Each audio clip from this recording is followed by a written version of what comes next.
치우시면서 사역을 시작하시고 그러자 이제 많은 병자들을 고쳐 주셨다라는 것이 이제 주된 내용이에요.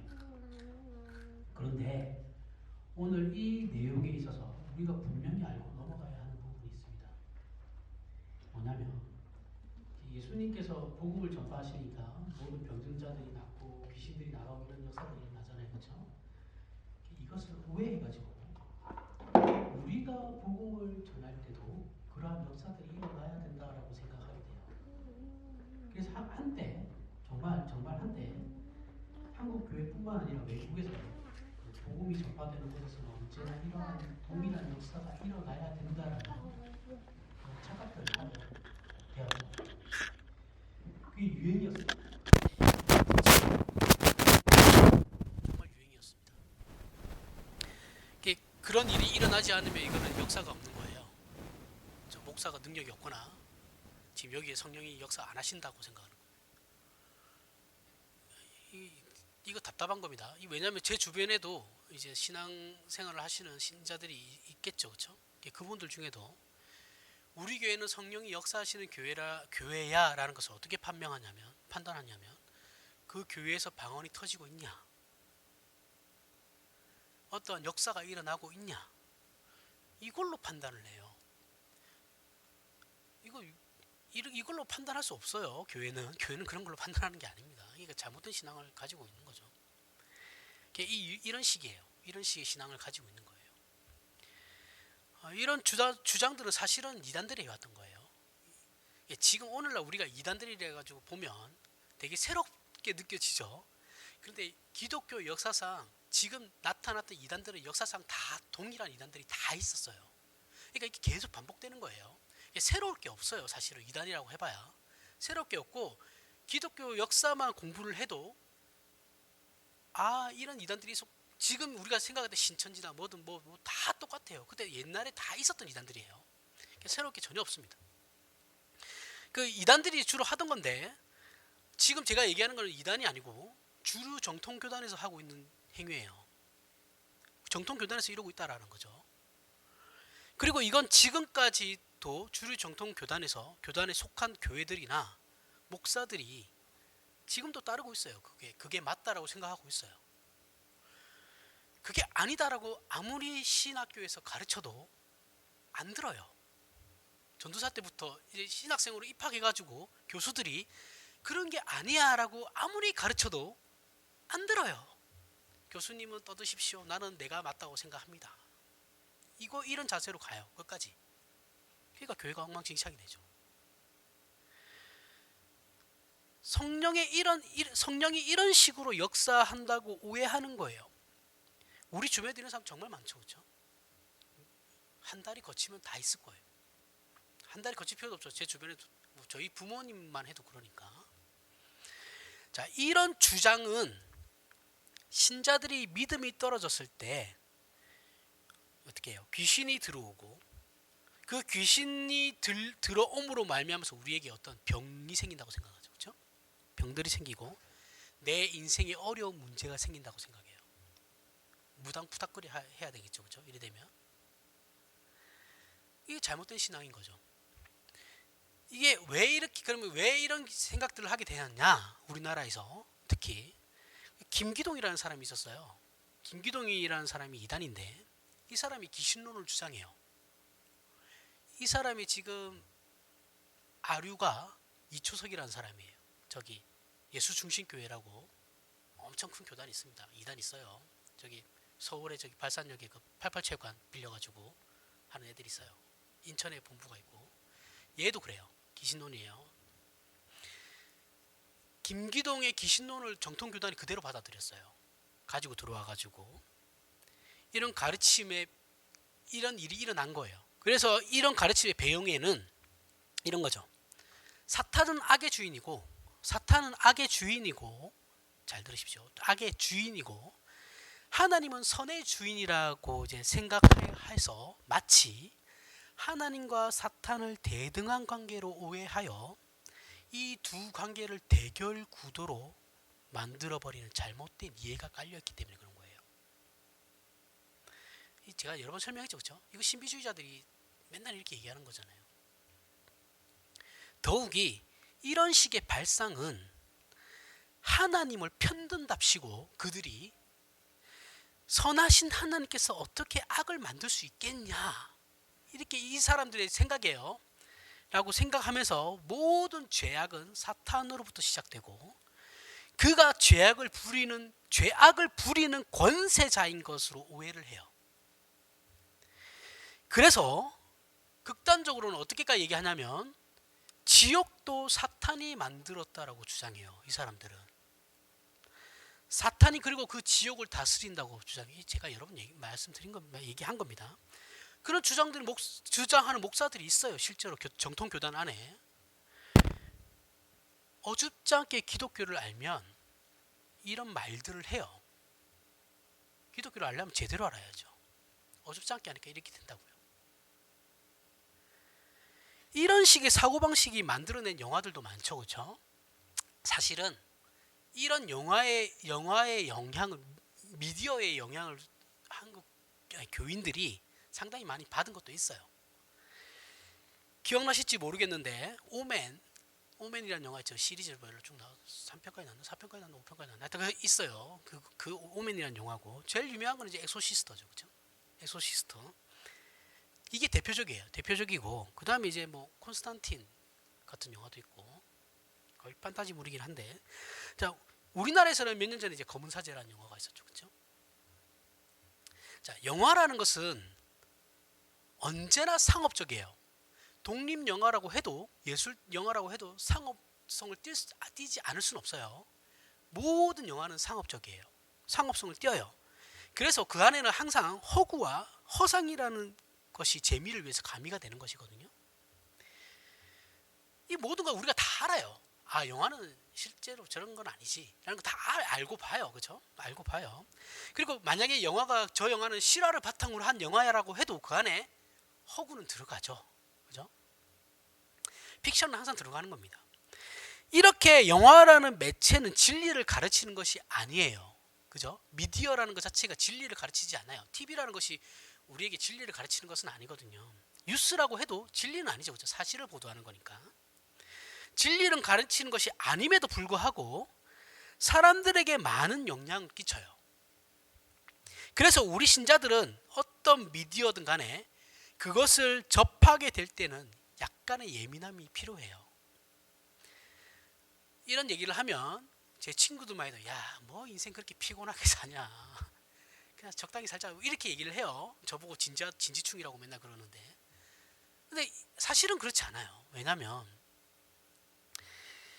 기독교 신자들은 정치, 경제, 사회, 문화, 예술에 있어서 예민할 의무가 있어요. 왜냐하면 그건 이제 정치, 경제, 사회, 문화, 예술이라는 건 그 시대를 반영하는 거거든요.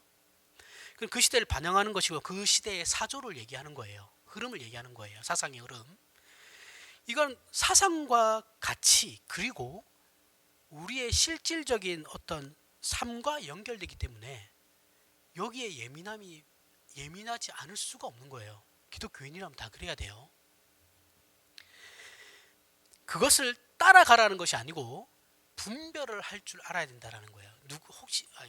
영화 한 편 보고 친구들과 토론할 수 있는 분위기면 참 좋겠죠. 그렇죠? 근데 영화 보고 난 뒤에 친구들과 토론하는 친구도 잘 없습니다. 그렇죠? 저 같아도 그런 분위기는 안 돼요. 토론할 수 있으면 좋겠죠. 근데 그런 게 안 됩니다. 아무튼 간에 이런 식의 영화는 성과 악이 대등한 세력이죠.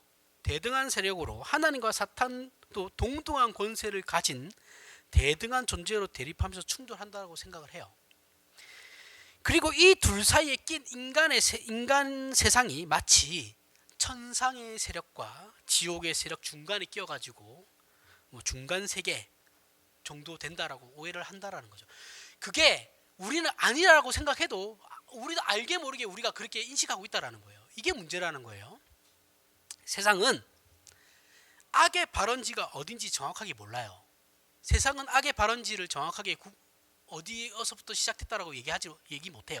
여러 가지 이론들은 있지만 명확하게 악이 어디서부터 발생되었고 어떻게 발생되는지에 대해서 설명하지 못해요. 하지만 기독교는 그 답을 가지고 있죠. 그렇죠? 우리는 성경을 통해서 어떻게 악이 태동하게 되었고 악이 태동하게 된 이유를 확인할 수 있는데, 그건 사람이 하나님을 거역하는 범죄로부터 시작되었다라고 성경은 말하고 있어요. 물론 이 일이 있기 전에, 사람이 타락하기 전에 이미 타락한 존재가 있죠. 그렇죠? 사탄이 타락했어요. 영적인 천사들 중 한 무리가 인간보다 먼저 하나님 거역함으로 이미 악은 존재했지만 그 악이 인류에게 들어온 것은 아니에요. 그죠? 그 악의 영향으로 우리가 악하게 된 건 아니거든요. 인류의 악은 인류가 스스로 만들어낸 거예요. 이걸 오해하시면 안 돼요. 사탄의 그 악이 우리에게 전염됐다고 생각하시면 안 되는 거예요. 인류의 악은, 인간의 악은 우리 스스로 만들어낸 거예요. 그러니까 저들도 저들 스스로 만들어낸 것이고 우리도 우리 스스로 만들어낸 거예요. 그럼 악이라는 것을 다시 한번 생각해 보세요. 자, 악, 죄야 이라는 것을 다시 한번 생각해 봐야 되는데, 정립을 해야 됩니다. 악이라는 거 결국 어떤 것이냐면 새로운 어떤 세력은 아니에요. 그죠? 악이라는 것은 세력은 아니에요. 그럼 뭐냐면 하나님의 피조물들이 하나님을 거역해서 생긴 부작용이에요. 그죠? 천사도 하나님께 순종해야, 피조물로서 하나님께 순종해야 될 무리였던 그룹이었는데 그들이 죄를 지음으로 말미암아서 악하게 됐죠. 그렇죠? 그러니까 악한 세력이 있었던 건 아니고 스스로 악을 만들어낸 거죠. 인간도 마찬가지죠. 그죠? 우리도 하나님을 섬겨야 되는 입장에 있던 피조물이었는데 하나님을 거역함으로 말미암아서 어떻게 돼요? 죄악이 생긴 거죠. 그러니까 우리가 피조물들이 하나님을 거역하게 되면 발생하게 되는 것이 죄라는 거예요. 악이라는 거예요. 어떤 세력으로 말미암아 들어오는 것이 아니고 우리 안에서 스스로 만들어낸 거예요.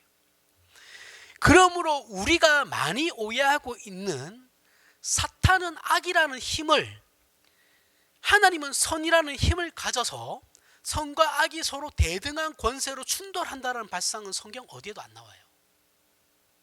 이런 건 없어요, 성경에.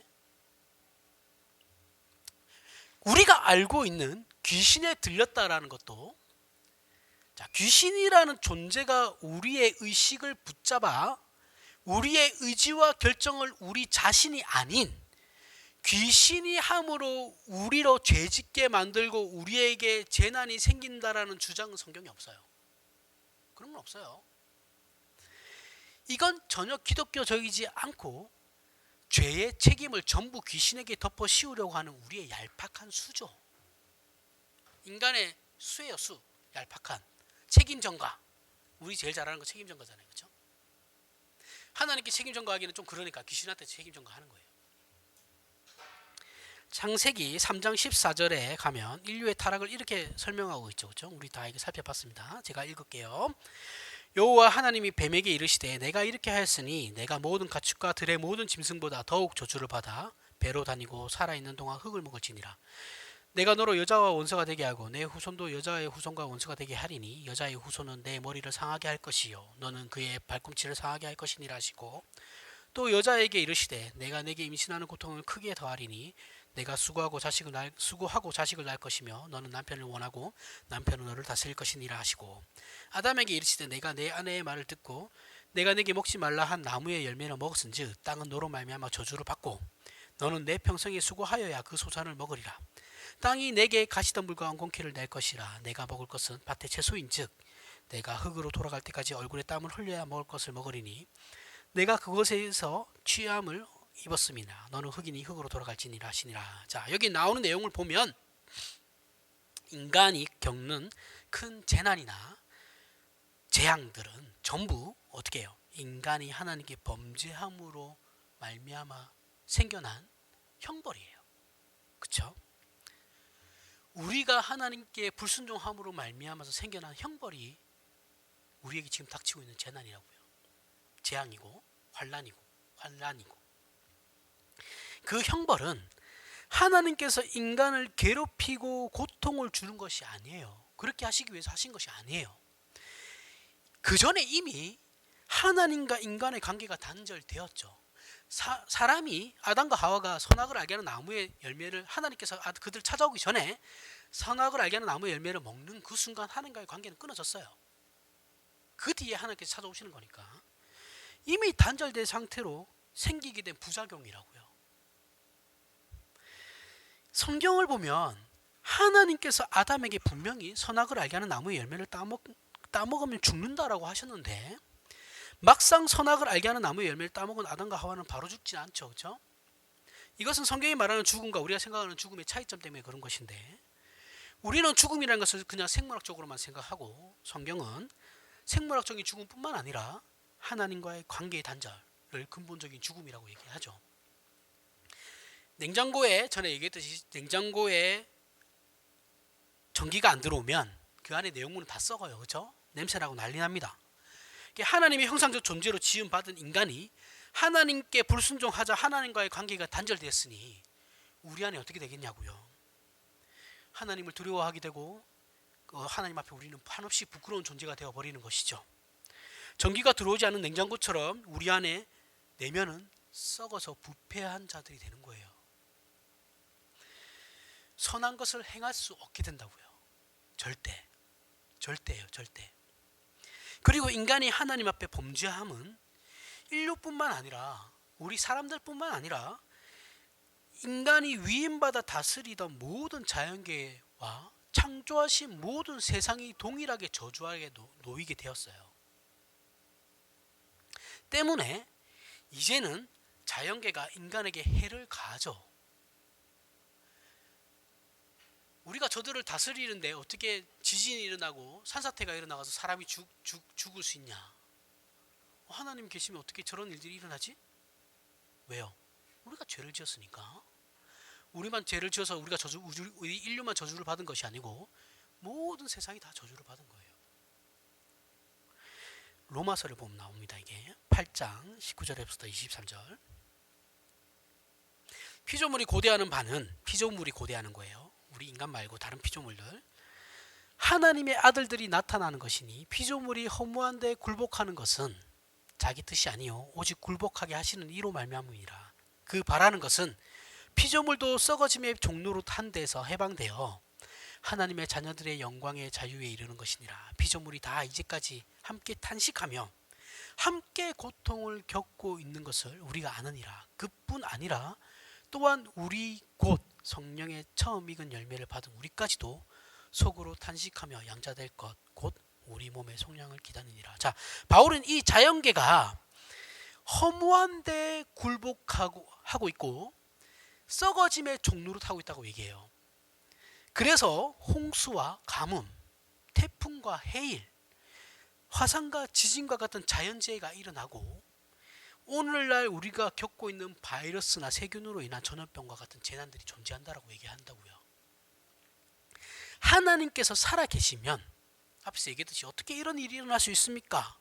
라고 하나님을 원망할 것이 아니고 인간의 타락이 이 세상을 저주 아래 놓이게 만들었기 때문에 우리에게 이런 일들이 발생한다라는 거예요. 하나도 이상할 게 없어요. 누가 대통령이 잘못해서 이런 일들이 일어나는 게 아니에요. 무슨 조선시대입니까? 그런 생각하게. 대통령하고 도대체 전염병하고 무슨 상관이에요? 우리 인류가 하나님 앞에 범죄하여 그 관계가 끊어졌기 때문에 우리 인간이 살도록 만들어진 이 세상도 더 이상 축복 속에 있을 수가 없게 된 거예요. 인간의 책임을 자꾸 하나님께 돌리면 안 돼요. 하나님께 돌리기가 민망하니까 아까 앞에서 얘기했죠. 귀신한테 돌리고 사탄한테 돌리죠. 성경을 통해 우리가 이해할 수 있는 부분만을 설명을 하면 천사였던 사탄과 그 휘하에 있던 천사였던 귀신들은 우리 인간보다 먼저 하나님께 반역하여 범죄함으로 하나님으로부터 단절된 존재들이에요. 그 사탄과 귀신들은 자신들의 처지와 같이 죄와 사망 아래 있는 범죄한 우리를 유혹하고 시험하는 것으로 우리를 공격할 수는 있어요. 그러나 그것은 우리가 죄 아래 있기 때문에 당하는 거라고요. 우리도 죄에서부터 자유롭지 못하니까 그 아래 있기 때문에 당하는 것이지, 사탄이 신자된 우리의 존재 자체를 하나님의 손에서부터 빼앗아가거나 멀쩡하게 있는 우리를 그 힘으로 종부리할 수는 없는 거예요. 이해가 가세요? 우리 안에 죄성이 있기 때문에 우리가 그 유혹에 넘어갈 수는 있지만 우리의 존재 자체, 여러분들의 존재 자체를 하나님의 손아귀에 있는 것을 뺏어서 자기가 가져갈 수는 없다고요. 이해가 가세요? 이거 이해하셔야 됩니다. 사탄은 신자인 우리의 안에 들어와서 우리의 의식과 의지를 장악하고 지배하는 권세를 하나님께로부터 부여받은 적이 없어요. 그럴 수도 없어요. 간혹 귀신에 사로잡히는 경우가 있긴 하죠. 정말 간혹입니다. 정말 전 세계를 뒤져서 한두 건. 특별한 경우예요. 흔한 건 아니에요. 하지만 그것은 또한 하나님의 섭리하심이 있는 것이 우린 다 알지 못해요. 그 부분에 대해서 다 이해할 수 없어요.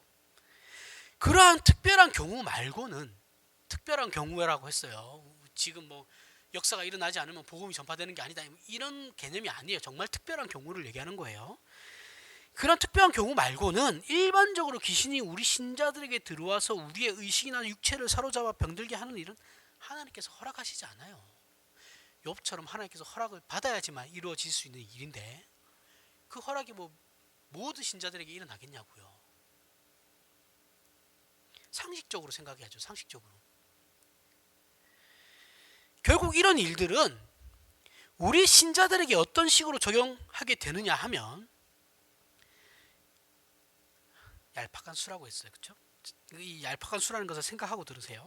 우리의 신앙이 어떤 초월적 힘에 의해서 좌우된다라고 하게 되는 거죠. 내 신앙이라는 것이 어떤 초월적인 힘에 의해서 좌우된다라고 생각해요. 그래서 자신이 책임져야 하는 신앙을 핑계대는 일에 이것을 써먹어요. 얄팍한 수라고 했어요. 이건 매우 나쁜 겁니다. 정말 나쁜 거예요. 인간은 항상 이런 식으로 핑계와 합리화 작업을 끊임없이 해요. 죄의 본성이죠. 정말 만약에 우리가 귀신에 사로잡힌 사람이 되었다면 귀신을 쫓아내는 방법 말고는 해결할 방법은 없어요.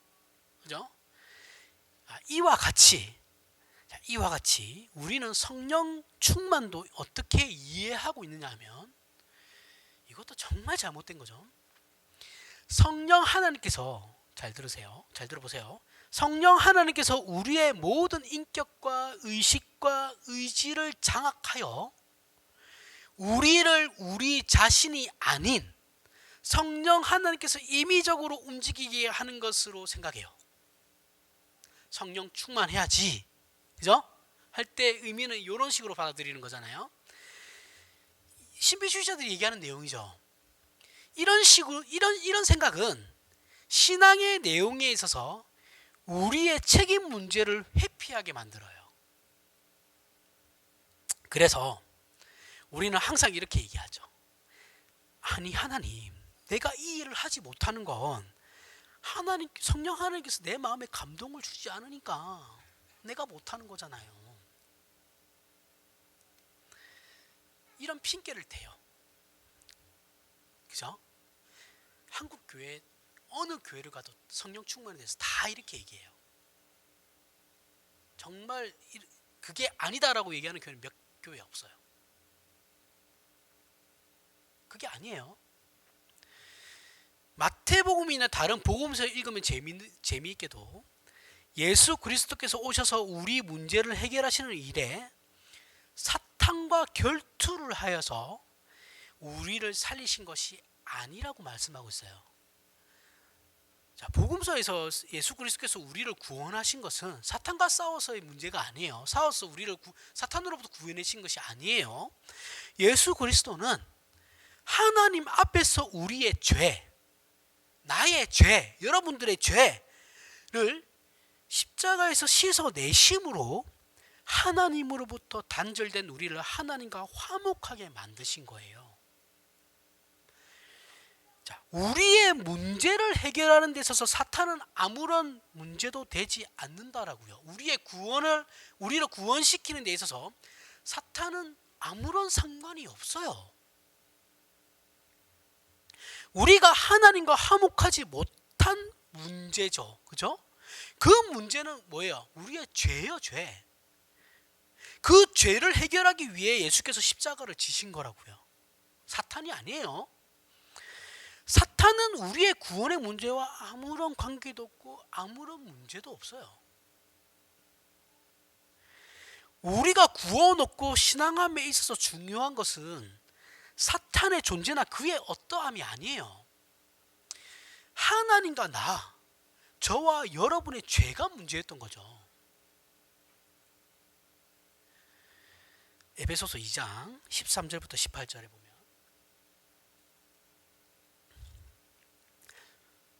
이제는 전에 멀리 있던 너희가 그리스도 예수 안에서 그리스도의 피로 가까워졌느니라. 그는 우리의 화평이신지라. 둘로 하나를 만드사 원수된 것 곧 중간에 막힌 담을 자기 육체로 허시고 법조문으로 된 계명의 율법을 폐하셨으니 이는 이 둘로 자기 안에서 한 세 사람을 지어 화평하게 하시고 또 십자가로 이 둘을 한 몸으로 하나님과 화목하게 하려 하심이라. 원수된 것을 십자가로 소멸하시고 또 오셔서 먼 데 있는 너희에게 평안을 전하시고 또 가까운 데 있는 자들에게 평안을 전하셨으니 이는 그로 말미암아 우리 둘이 한 성령 안에서 아버지께 나아감을 얻게 하려 하심이라. 예전에 우리가 하나님을 배반하고 떠나서 죄 아래 사망 아래 있을 때를 생각해 보면, 그때는 거기 사탄이 죄를 짓는 일의 대빵이라는 거예요. 우리가 그 상황에 있을 때, 예를 들면 내가 죄를 짓고 교도소를 갔어요. 교도소를 갔는데 내가 들어가야 될 그 감방 안에 방장이라고 있죠, 그렇죠? 교도소 가면 다 방장이 있어요. 감방 안에 그 내가 들어가야 될 그 방에 방장으로 사탄이 딱 있는 거예요. 그죠? 그런 그가 내가 들어오는 것을 보고 너 이제부터 내 꼬봉이야, 이거예요. 우리가 예수 믿기 전에 상태.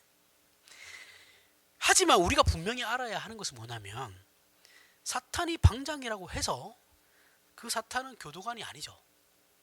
그죠? 교도관도 아니고 교도소 소장도 아니에요. 판사는 더더욱 아니에요. 그죠? 그럼 뭐예요? 그저 우리하고 동일한 죄 짓고 들어온 죄인이에요. 하지만 그 죄인들 중에 대빵이라고요. 최고의 죄를 짓고 들어왔다 이거죠. 그런데 우리는 사탄을 마치 어떻게 생각하고 있냐면, 그 교도소를 다스리는 권세를 가진 자라고 생각한다라는 거죠. 아니라는 거예요. 사탄도 우리와 동일한 죄 지은 존재예요. 그냥 니나 나나 뭐 다를 게 있다고, 이거라고요.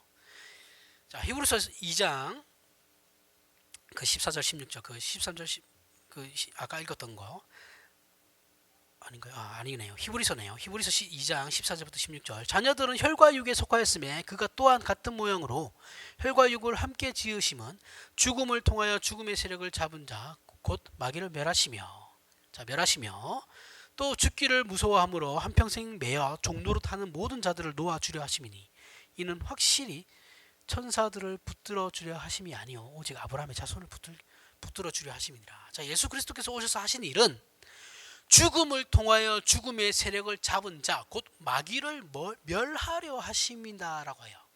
자, 여기서 멸하시며라는 말은 우리 개역 개정에는 이제 번역을 잘못했습니다. 글자 그대로 죽였다, 소멸했다라는 뜻이 아니에요. 멸하시면은 우리가 받아들일 때 이제 소멸했다라고 의미를 받아들이죠, 그렇죠? 죽였다. 근데 그게 아니고 원어의 의미는 무력화시켰다라는 거예요. 무력화시켰다, 못쓰게 만들었다. 그 주보에 그 카타르게오라고 해놨죠, 그렇죠? 못쓰게 만들었다라는 거예요. 십자가에서 우리 대신 심판받으신 거예요.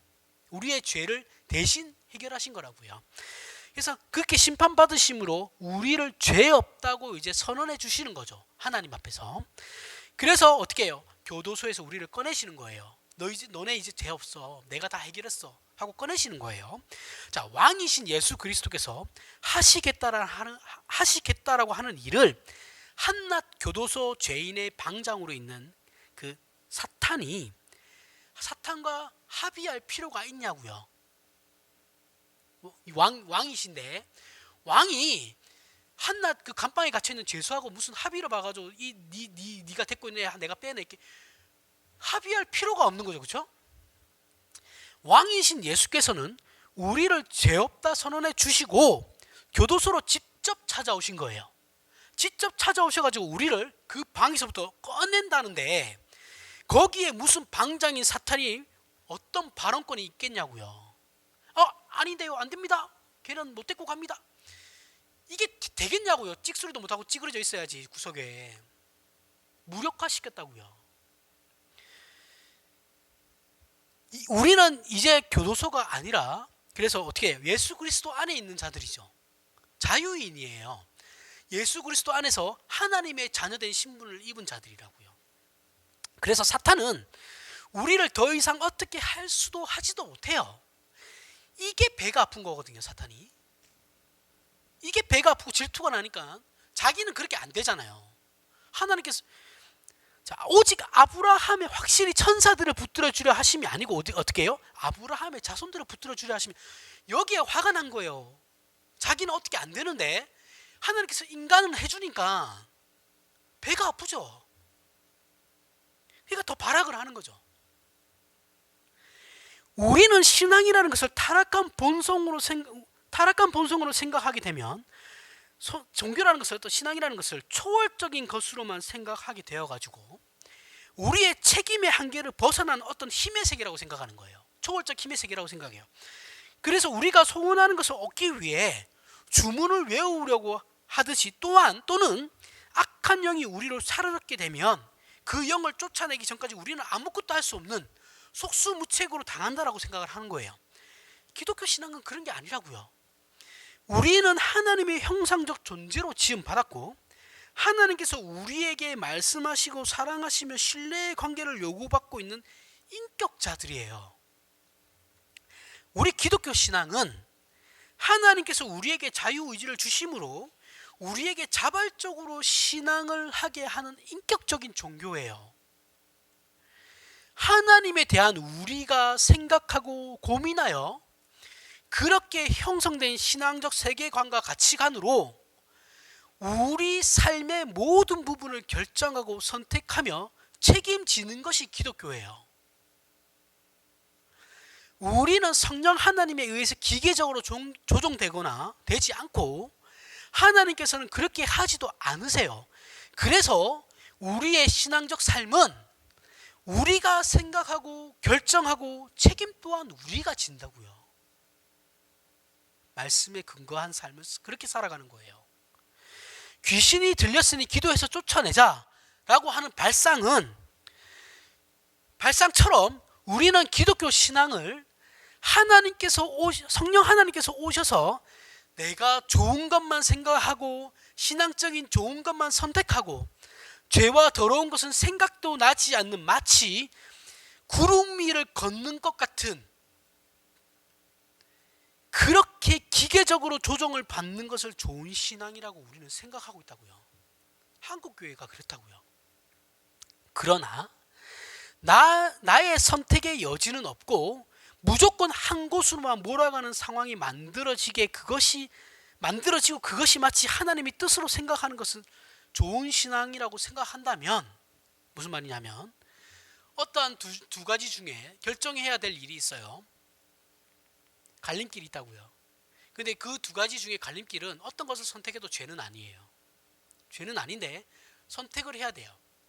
예를 들어서 제 같은 사역자들이 이 교회를 A 교회를 가야 되냐 B 교회를 가야 되냐, 그죠? 이 선택의 기로에 있어요.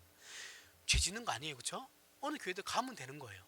근데 우리는 어떤 게 하나님의 뜻입니까? 이거 생각하죠. 선택을 하면 되는 거예요. 내가 선택하면 되는 거예요. 다 교회 가서 내가 좀 사역을 하는 건데 거기에 하나님의 더 뜻이 뭐가 있겠어요? 근데 우리는 하나님의 뜻을 구해요. 그런 게 아니다라는 거예요. 죄가 아닌 이상에는 어떤 것을 선택하든 그 선택은 다 우리가 하는 거예요. 기계적으로 조종하지 않으신다고요, 우리를.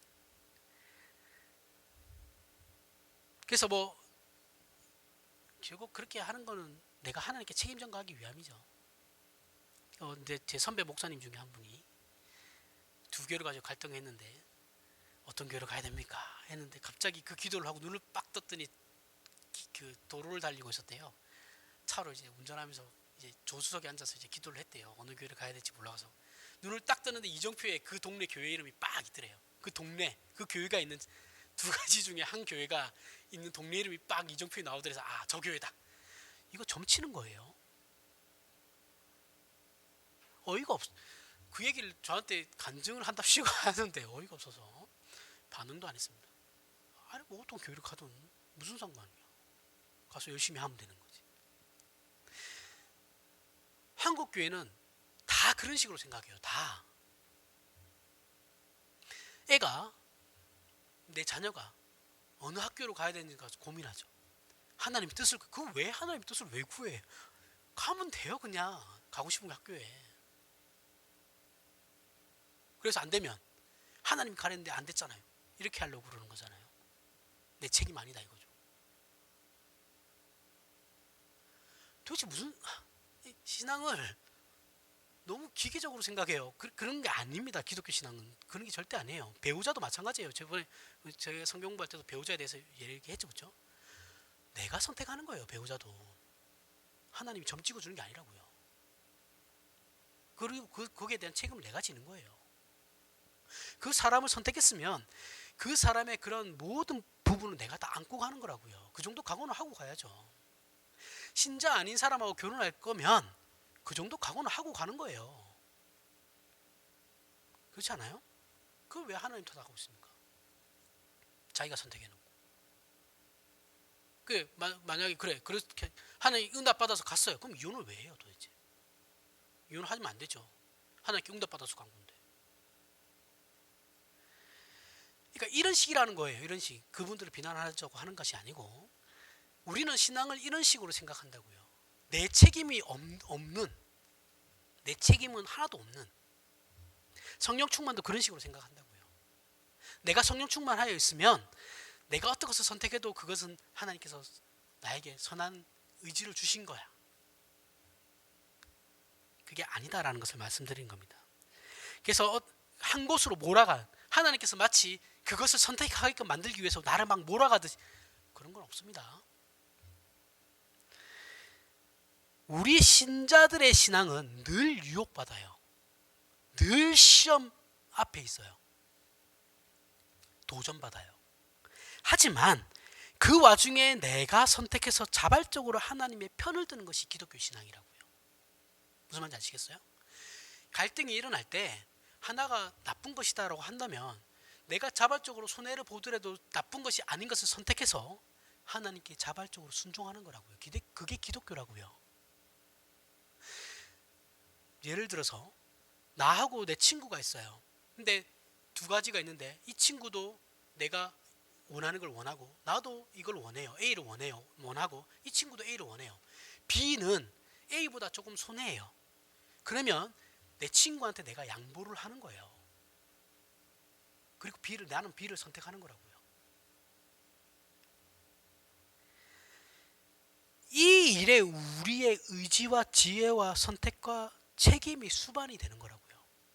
우리 신앙은 다 여기에 들어가는 겁니다. 만약 우리가 기도하는 것, 성경 읽는 것, 사도신경 외우고 주기도문을 외우는 것, 전도하는 것에 어떤 주술적인 힘이 있을 것이라고 기대하고 그렇게 믿고 이러한 행위들을 하고 있다면 그건 대단히 잘못된 거예요. 주기도문 100번 외우면 된다. 사도신경 100번 외우면 된다.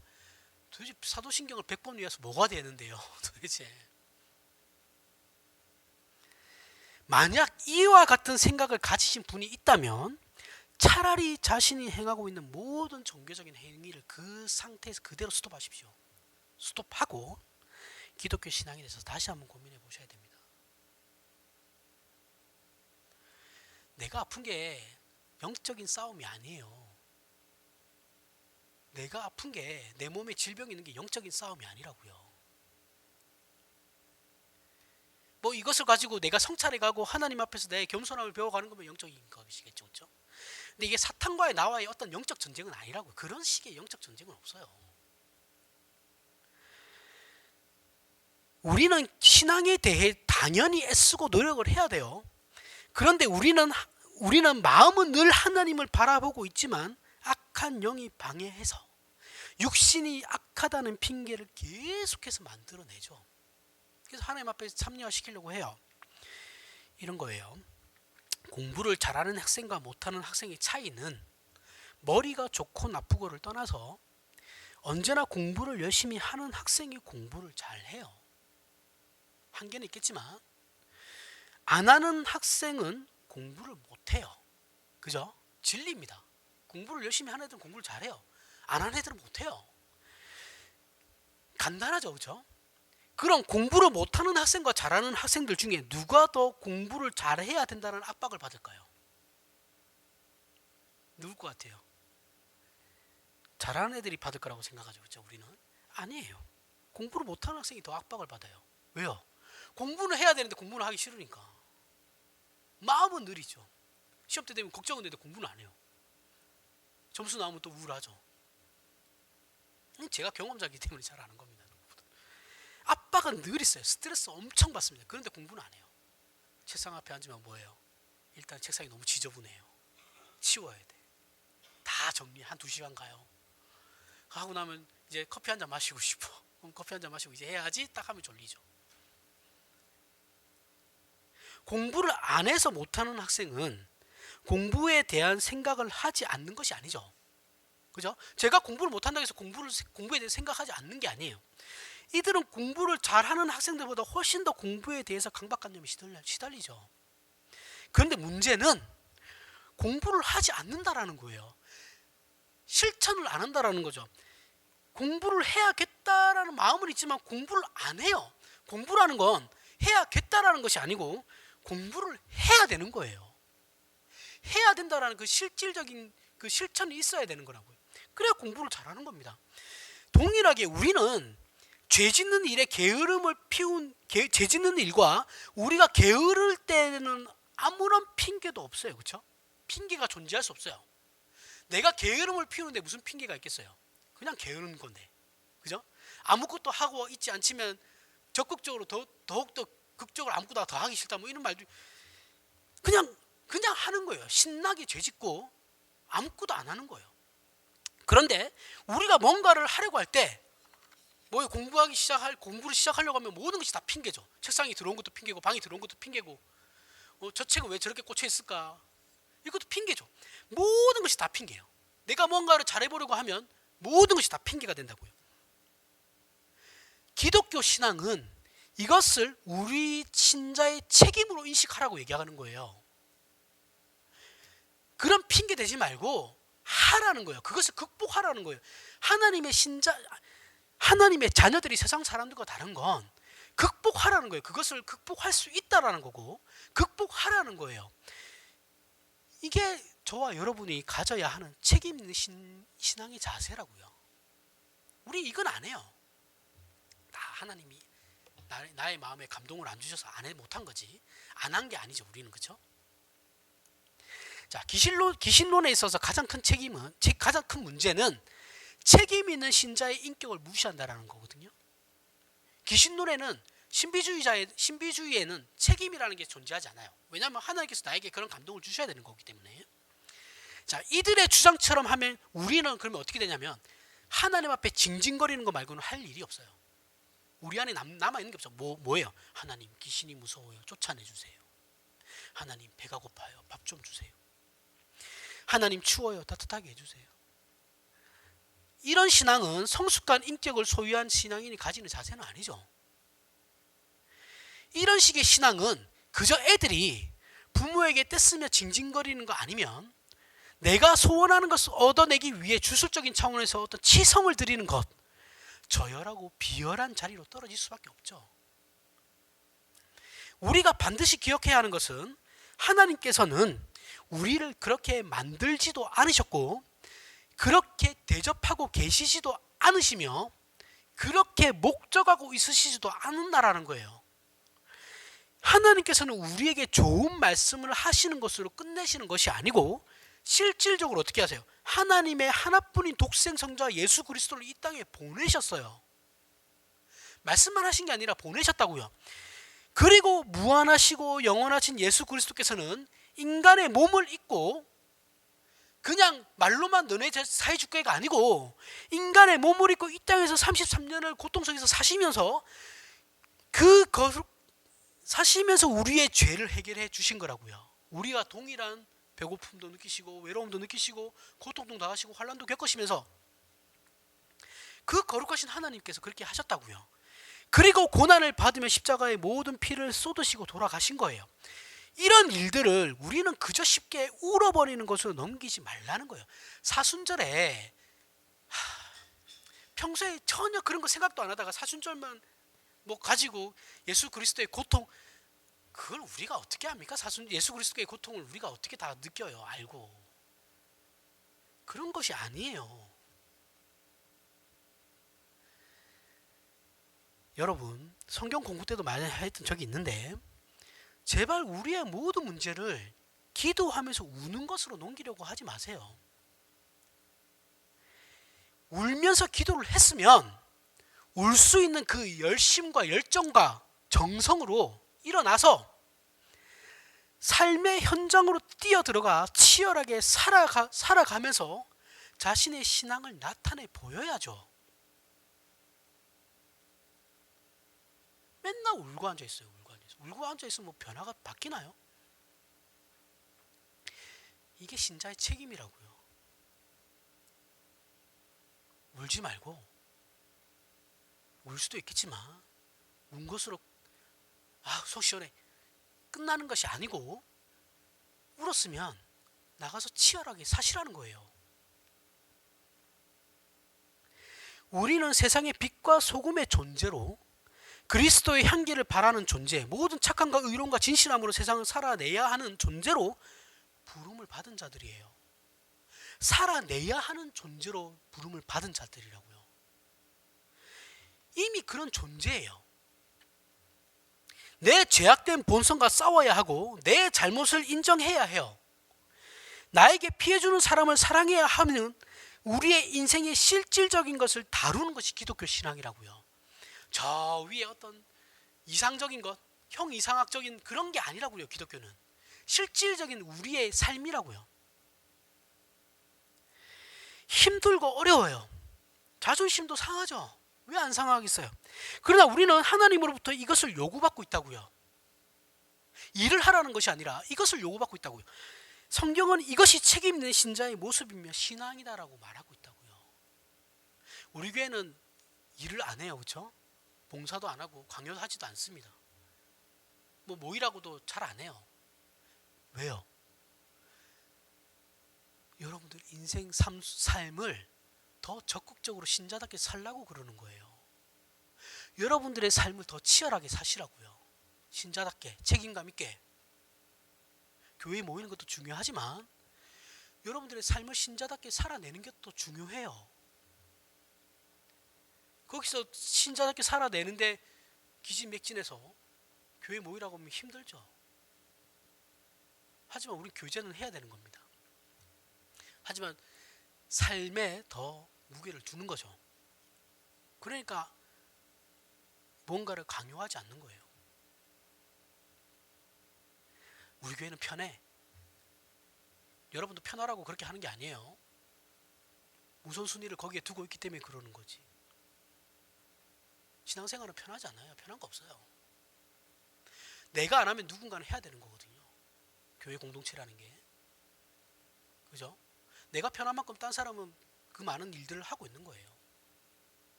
내 죄악된 본성과 싸워야 하고 내 잘못을 인정해야 하는 것이 우리예요.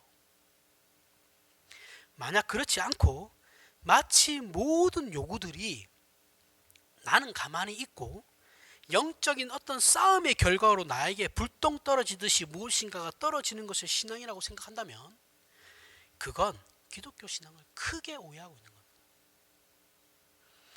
오늘 말씀은 우리 신자들의 삶은 우리의 책임 아래 있다라고 말하는 거예요. 하나님께서 우리에게 하실 일은 다 하셨어요. 우리는 이미 복 받은 존재예요. 복 달라고 하지 마세요, 제발. 다 받았어요. 하나님이 위에 하실 일은 다 하신 거라니까요. 하나님께서 가장 큰 정성과 사랑과 열심과 능력을 동원해서 우리에게 이루신 거예요. 우리도 성경의 요구대로 마음을 다하고 뜻을 다하여 정성을 하나님께 바치는 우리의 반응과 책임이 분명히 있어야 한다고요. 가만히 앉아서 기도하고 운다고 이루어지는 게 아니에요. 삶에서 살아가면서 부딪혀야죠. 부딪혀야 실력이 늘죠. 가만히 앉아가지고 있으면 그게 실력이 느나요? 내 인격이 성숙하기 위해서 내 이웃들과 부딪혀야죠. 내 자녀들과 부딪혀야죠. 부딪혀야지 내 인격도 성숙하게 가는 거죠. 여러분, 우리에게 아무런 핑계도 남아있지 않다는 것을 기억하셔야 돼요. 내가 그 어떤 핑계를 대도 하나님 앞에는 아무 소용없어요. 하나님 이거 안 해주시면 저 이거 안 할 겁니다. 그런 협박 안 통해요.